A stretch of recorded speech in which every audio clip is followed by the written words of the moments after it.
அனைவருக்கும் சிறந்த நல் வணக்கங்கள். தை பிறந்தால் வழி பிறக்கும். எல்லாருக்கும் தை திருநாள், தை பொங்கல் நல் வாழ்த்துக்களை சித்தர் வாக்கு ஜோதிடத்தின் மூலம் தெரிவித்துக் கொள்கிறேன். இன்றைய தினம் தை பிறந்தால் வழி பிறக்கும் என்பது யாருக்கு பார்க்க போகிறோம் என்றால் மகர ராசிக்கு. மகர ராசி ஏற்கனவே சொல்லியிருக்கேன், பலவிதமான கஷ்டங்கள், சோதனைகள், வேதனைகள்லாம் அனுபவிச்சிருக்கீங்க. அதற்கெல்லாம் விடிவு காலம் வந்து கொண்டிருக்கிறது. மேலும் உங்களுக்கு தை பிறந்தால் வழி பிறக்கும் என்பது நல்ல வழிகளை உருவாக்க கண்டிப்பாக தை பிறந்திருக்கிறது. முதலில் தை மாதத்தினுடைய கிரக அமைப்புகளை பற்றி பார்ப்போம். மகர ராசிக்கு, அதாவது முதல்ல ராசியில் உங்கள் மகர ராசியில் சூரியன், அதே நேரம் உங்களுக்கு 2ஆம் இடத்தில் சனி, 3ஆம் இடத்தில் ராகு, 4ஆம் இடத்தில் குரு, 9ஆம் இடத்தில் கேது, 11ஆம் இடத்தில் சுக்கிரன், 12ஆம் இடத்தில் செவ்வாய், புதன். ஆக இந்த தை மாதம் ஆரம்பத்தில் சில விரயங்கள், அதாவது பார்த்தீங்கன்னா நிறைய வீட்டுக்காக செலவு பண்ண வேண்டிய சூழ்நிலை இருந்தாலும் நல்ல ஒரு சுப செலவாத்தான் பண்ண வேண்டிய சூழ்நிலை இருக்கும். அந்த சுப செலவுகள் திருமணத்திற்கு நடத்தக்கூடியதாக இருக்கலாம். திருமணத்திற்கும் சுப செலவுகள், அதிகமான சுப செலவுகள் ஏற்படும். திருமணத்திற்கு அந்த செலவுகள் ஏற்படக்கூடிய சூழ்நிலைகள் ஏற்படும். அதே நேரம் வருமானத்திற்கு கண்டிப்பாக குறைவு இருக்காது.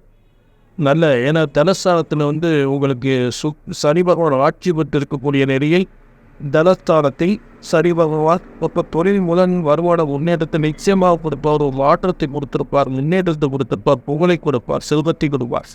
அதில் சந்தேகமே இல்லை. சரிங்களா? அப்போ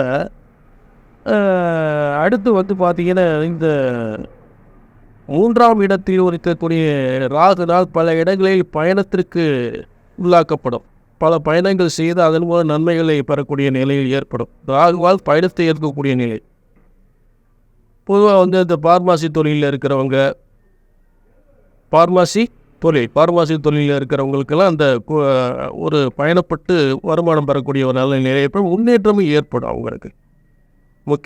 முக்கியமாக கவனிக்க வேண்டிய தை மாதத்தில் நம்ம ஆரம்ப காலத்தில் கொஞ்சம் விரயங்கள் இருந்தாலும் உங்களுக்கு சொல்கிற நல்லா கவனிங்க. தை 21க்கு அப்புறம் நல்ல முன்னேற்றம். வீடு இடம் வாங்கக்கூடியவர்கள் கண்டிப்பாக தை 21க்கு அப்புறம் நீங்கள் நினச்ச மாதிரி உங்களுக்கு வீடு வாங்கலாம், வாகனம், கார் வாங்கலாம், வாகனங்கள் வாங்கலாம். இடம் மாற்றம், வீடு மாற்றம் என்று சொல்லக்கூடிய ஒரு சிறப்பான விஷயம் தை மாதத்துல தான் எல்லாமே நடக்கும். அப்போ உங்களுக்கு தை மாதம் நடக்குதா அப்படின்னு பார்த்தோம்னா நிச்சயமாக நடக்கும். சொன்னது நடக்கும் இங்கே. அதில் எந்தவித மாற்றங்கள். தை 21க்கு அப்புறம் புது வீட்டுக்கு போகிறவங்க போகலாம், புது வீடு வாங்குறவங்க வாங்கலாம், கார் வாங்குறவங்க வாங்கலாம். தொழில் முன்னேற்றம் சிறப்பாக இருக்கும். அதில் மாற்றமே இல்லை. என்ன ஒரு விஷயம்னா, வீட்டில் வயதான ஒரு தாய் இருந்தால் அவங்களுக்கு வைத்தியம் பண்ண வேண்டிய சூழ்நிலை, அவங்கள பாதிக்கக்கூடிய விஷயங்கள் இருக்குது. அதை அவங்க கொஞ்சம் கவனிச்சுக்கணும். அது ஒன்று தான். நீங்கள் மகர ராசியை பொறுத்து வயதானவர்கள் வீட்டில் இருந்தால், முக்கியமாக அம்மாமார்கள் இருந்தால் அவங்களுக்கு வைத்தியம் பண்ண வேண்டிய ஒரு விரை செலவுகள் ஏற்படும். சரிங்களா? சுப செலவுகளும் இருக்குது, விரை செலவுகள், வைத்தியம் பண்ணக்கூடிய விரை செலவுகளும் இருக்குது.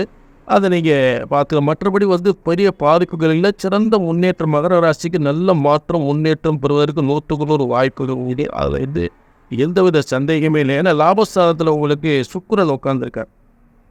சுக்கிரன் உங்களுக்கு பார்த்தீங்கன்னா மகர ராசிக்கு பூர்வ புண்ணிய ஸ்தானாதிபதி. பூர்வ புண்ணிய ஸ்தானாதிபதி 5க்குரியவராகி, அதே அவர் உங்களுக்கு தொழில் 10ஆம் இடத்துக்குரியவராகி, தொழில் ஸ்தானாதிபதி ஆகி 11ஆம் இடத்தில் லாபஸ்தானத்தில் இருக்கார்.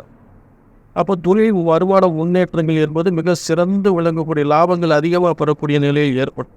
இதுவரை ஏற்பட்ட தொழில் தடைகள்லாம் இன்றைக்கி நல்ல முன்னேற்றங்கள் ஏற்படக்கூடிய நிலையில் ஏற்படும்.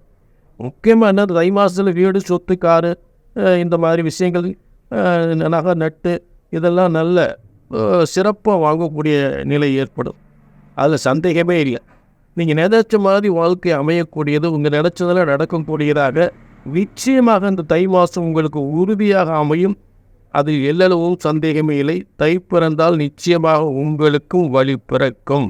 மீண்டும் ஒரு நல்ல சந்தர்ப்பத்தில் சந்திக்கிறேன். நன்றி, வணக்கம்.